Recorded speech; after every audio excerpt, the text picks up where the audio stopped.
Hi. Oh, good. I hope no one comes. Oh, hi, Mari. I was just saying I hope no one comes because I'm scared. Okay, well, I can talk to you. This will be just for you. Hi, how's it going? I hate live broadcasting. This stresses me out. Yeah, I feel like I can sing the national anthem in front of thousands of people, but I can't talk to like a cyber crowd of two. This is my first one. Yeah, I'm stressed. Okay, hey Julie. I love your scopes.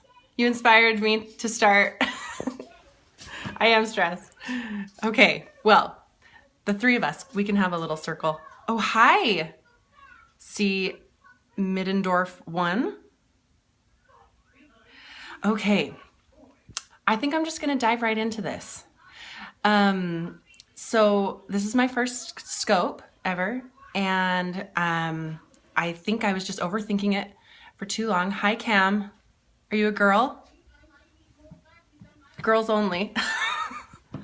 Oh, okay. Well, I'll have my eye on you. Okay, have a good one. Okay, so I'm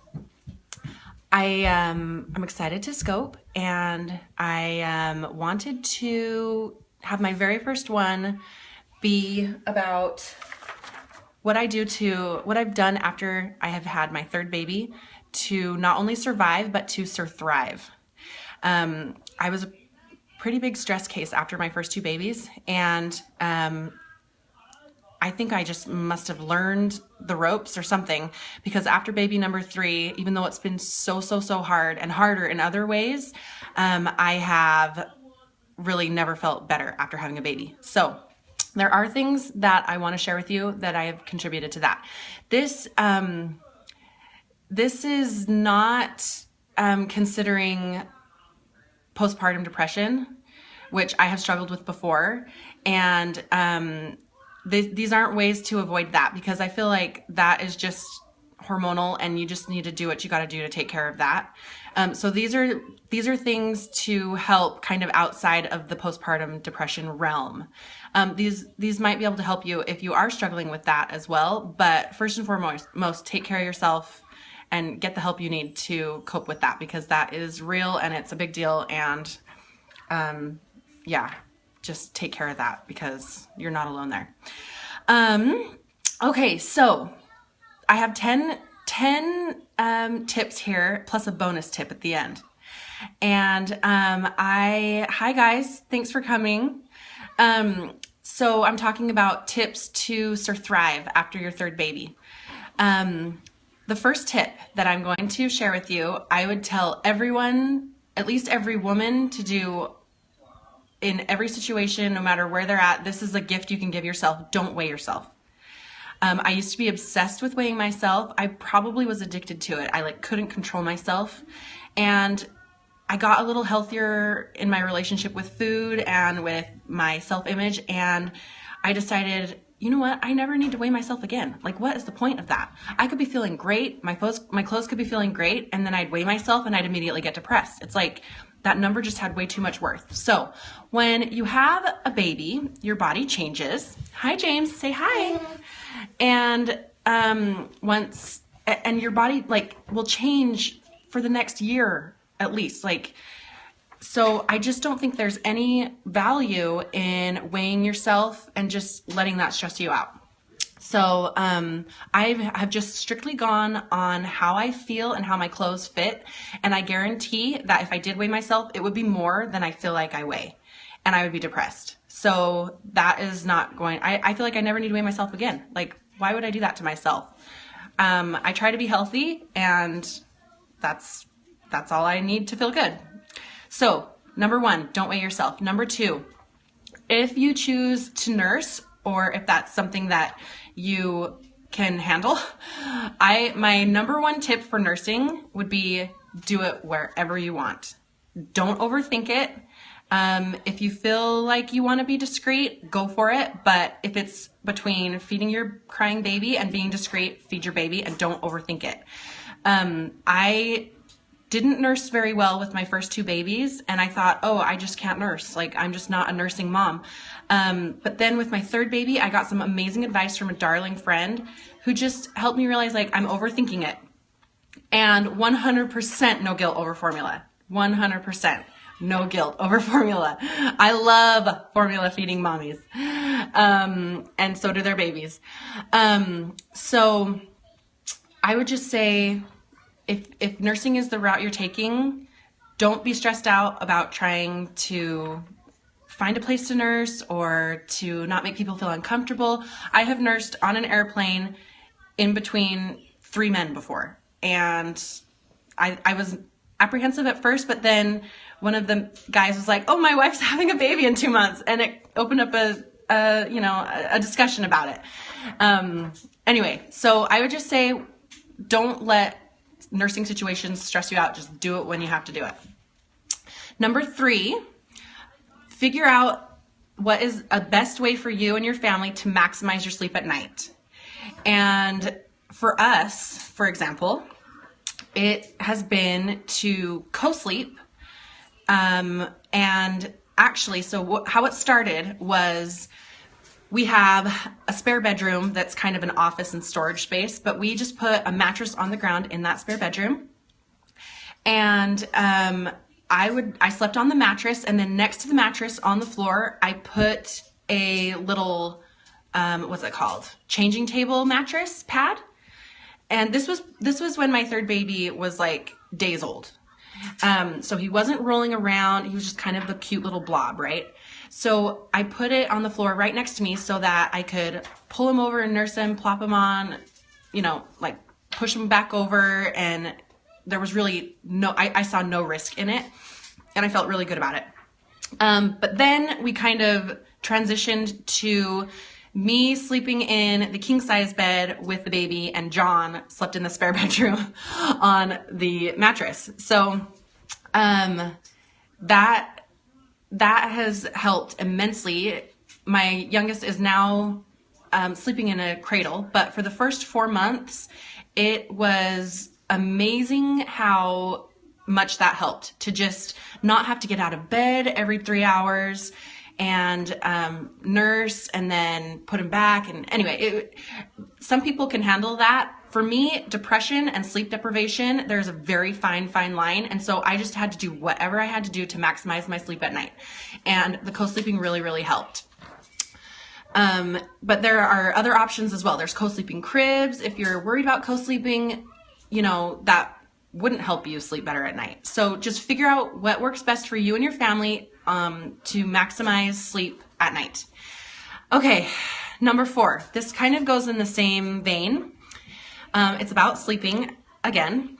Some mothers have magical babies who sleep through the night really well. I do not. They're magical in other ways, but they're not magical sleeping babies. I would recommend to just give up hope. If your baby doesn't sleep through the night, just give up hope, because I feel like hope leads to discouragement. What I mean is, your baby might sleep really well one night, and then you'll start hoping, oh, this is it. We're turning a corner. I can't wait. Like, this is what I've been waiting for. I'm going to sleep better. And then the next night, sleep's terrible. And then you get discouraged. So if you don't have hope, you just kind of accept that you're going to be tired a lot. And then anytime your baby does sleep well, it's just like, oh, wow, thanks. That was really exciting. Sorry, I missed that comment. Oh, my makeup. Thanks. It's from yesterday.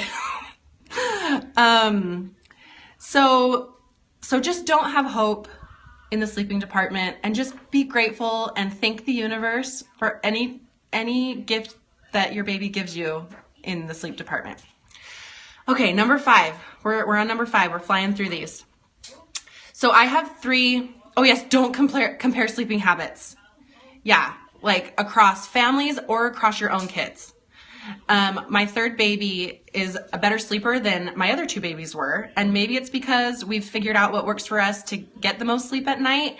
But if you compare sleeping habits of your babies to your other babies or to other kids' babies, that will also lead to discouragement. Okay, So back to number 5. Like I said, I have 3 kids, and I have heard that 3 kids, everyone says 3 kids is a game changer. Like if you can survive 3 kids, you can have 10 kids, because 3 kids really is the hardest. So I have a 4.5-year-old James and a 2.5-year-old Charlie, and then August is my baby, and he's 6 months now. So James, Charlie, and August. And the first 4 months that after August was born, I had all 3 babies at home.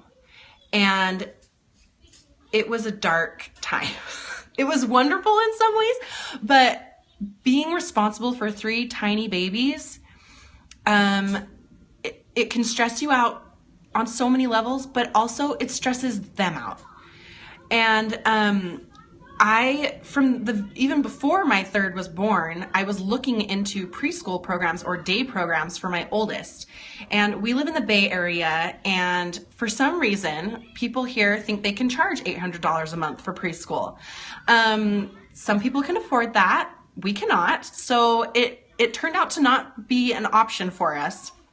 And it wasn't for lack of trying. I looked and looked and looked and searched, and things just weren't panning out for us. So we finally found, okay, I'll talk to you later, Julie. Thanks. And I finally found, after my baby was about 4 months old, I finally found a preschool that was free, and that, anyway, we qualified for it. And so I was finally able to get my oldest in a day program, and it changed everything. So the sooner you can get your oldest in a day program, the easier things will be on you. And, okay, I'll finish. I'll come over in a minute. I'm almost done. Okay.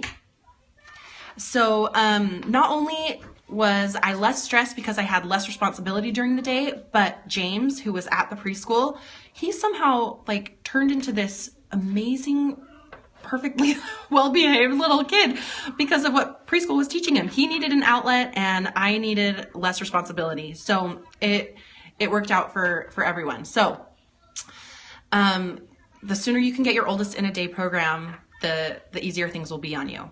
Number 6, naps.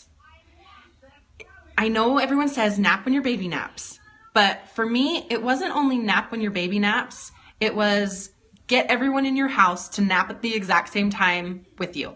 So James, he wasn't in a day program, obviously. This is like I said, the first 3 or 4 months after August was born. I made James nap with me. Even though he was 4.5 years old, I made him nap with me. He slept in my big bed with me in August, and then Charlie was napping. So we all slept at the same time at 2 o'clock every day. It was sacred, religious to us. So take a nap every day, figure out how to get everyone in your house sleeping. And it will help you survive those days where you didn't get much sleep the night before, and you can just tell yourself, I just have to get to 2 o'clock so that I can take my nap. Like I can survive this morning if I can just get to 2 o'clock for that nap. Okay, number 7, give your oldest child responsibilities over the middle child. So James is the oldest and Charlie is the middle. And after August was born, the 2 older boys were absolutely obsessed with August, but they kind of started behaving negatively towards each other and in ways that like you wouldn't even have guessed had to do with the baby. But it was a big change in their lives, so of course it had to do with the baby and the transition. So there I was. I felt like I was nursing all day, trying to get that down, and my kids were watching TV all day because I was nursing all day. And I realized that if I gave James responsibility over Charlie in certain ways that were appropriate for a 4.5-year-old, it not only helped alleviate some of the responsibility off me, but it also helped them bond. So we do in our house what's called brother time, and this was kind of a brainchild of the whole situation after the 3rd baby was born. So brother time in our family is when James, the oldest child, cuddles with Charlie in Charlie's bed and gets him a sippy and reads him some stories, or just, he can't read, but like tells him stories and looks at pictures and books and tickles his back, and they cuddle for about 10 or 15 minutes, and this helps Charlie fall asleep for a nap. And I cannot tell you enough how absolutely amazing this is for so many reasons. Yeah, you'll do this one day, Mari. I know that. And your heart will melt even more because it'll be your own kids. Honestly, I'm a fly on the wall sometimes. Like, I will eavesdrop in on their little conversations, and it is absolutely amazing. So, brother time is what we call it. And it's simply just James putting Charlie to bed for naps. And okay, so next tip is 8, number 8, and it is wear your baby whenever you can. Get a good baby carrier. There are so many out there. We personally have an Ergo, and it's wonderful and great, but if I could do it over, I would get a different one. I can't remember the name of the brand, but any good baby carrier will do. I honestly wear August everywhere. He's old enough now that he can either sit in the high chair or in the little play saucer, but anytime we're out, I just hold him. 1 second. Kate, what, babe? I'm going to crochet 10. You're going to crush it? Okay, don't crush it yet. Just give me a minute. I'm almost done. Sorry. James wants me to see a sculpture that he's made. Can you please save it? I'd love to see it. I just need to finish this up real quick. So number 8 is wear your baby. Number 9, this isn't an option for everyone, but find out if it's an option in your area because it will change your life, even if you don't have any babies. It's grocery delivery. We get our groceries delivered by Walmart. And Walmart, I know, at least in Salt Lake, so we're in the Bay Area, like I said, and we get our groceries delivered. But in Salt Lake, where I'm from, I know that they also can do pickup, which is pretty much just as great. If you can get your babies out the door and just go pick it up and not have to walk through the store, that's a life changer as well. So grocery delivery is amazing, or grocery pickup. Or Google Express is awesome if you're in the Bay Area as well, or they might be in some other areas in the country as well. This is James. He's my 4.5-year-old, my little protector and therapist. Okay, so number 10 is the last one, and it is be best friends with your spouse. We aren't good at going on regular dates, but we try a lot to be together every night in some capacity, whether it's like for a 30-minute show or just to talk for 30 minutes or whatever. We really try to give ourselves at least 30 minutes together every night after the kids go to bed, and just to connect and be best friends, to hear about each other's days. John is my husband, and he has helped me talk through days and work out feelings and emotions incredibly, and I'm so grateful for his support. So every husband, they want to be there for their wives, and they want to support their wives. So and their, of course, their babies as well. So talk with your husband about ways you can nurture your friendship, and it will enhance every other area of your life if you're best friends with your spouse. So those are my 10 steps or tips or whatever I call them. And I'm going to read through them one more time, and then I'll give you the bonus tip. So the first tip, don't weigh yourself. Second tip, don't overthink nursing and just nurse wherever you want. Number 3 is figure out how to maximize sleeping at night in your house. Number 4, just let go of hope in the sleeping department. Number 5 is get your oldest in a day program. It'll help everyone, including your oldest and all of your other kids as well. Number 6, naps. 11. Number 7 is give your oldest child some responsibilities over your middle child so that it alleviates your responsibility and it helps them bond. Number 8 is wear your baby. And number 9 is get grocery delivery if you can. And number 10 is be best friends with your spouse. So my bonus tip, this will be controversial for some of you amazingly healthy and health conscious women, but I'm just going to go ahead and say it. Diet Coke. Set limits for yourself, but don't deprive yourself, because Diet Coke really can help you get through those days. And okay, sweetie, let me hurry and finish this real quick. It can help you get through those days where you're just lagging or you just need to pick me up. Also, I will say that I am the best as a mother. This is probably a pathetic, what's the word? Pathetic admission. I don't know what the word is. Confession. Confession. But I am the best as a mother after I take my first sip of Diet Coke, because I get these like surge of inspirations for my kids and the motivation to follow through on them. Yes, Sonic is awesome. I'm a McDonald's Diet Coke gal myself. We don't have Sonic close by, but I do love me a McDonald's Diet Coke, and they're $1, and that can get me in trouble. But just set yourself limits. One time, my mom, she was trying so hard to be healthy, and I'm almost done, babe. I'm almost done. She was trying so hard to be healthy, and she was doing awesome. And then she called me, and she was like, I had a Diet Coke. I'm so mad at myself. And it was like, well, one Diet Coke doesn't cancel out all of your efforts. Like, the guilt that you're going to feel from having one Diet Coke is going to ruin all of your efforts. So just give yourself a Diet Coke. Like, don't make it life or death whether or not you have a Diet Coke. Just, anyway, I love Diet Coke, and I've gone off it before and it's been fine, but it doesn't affect my baby who I'm nursing. So I don't have any motivation to go off it right now because it helps me a lot, and it helps my family because it helps me. So that's the bonus tip. If you need Diet Coke, don't deprive yourself. Don't kill yourself. Don't feel guilty if you have one. Just give yourself the Diet Coke. So that is my first scope. Thank you for being so nice. Thank you for the hearts. Is that a thing? Like, aren't you supposed to like get hearts when you're periscoping? I don't know. So yeah, feel free to share this. Is it a share thing? I don't know.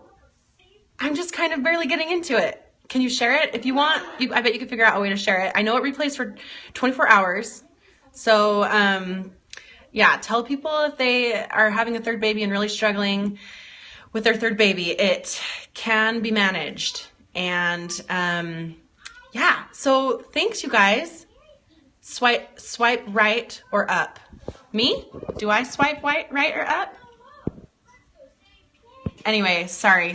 Okay, so thanks for indulging me, and I'm gonna do some more another day. I have a list of things that I want to talk about, so just try to shut me up. You won't be able to. Okay, have an awesome day, and I will see you guys later.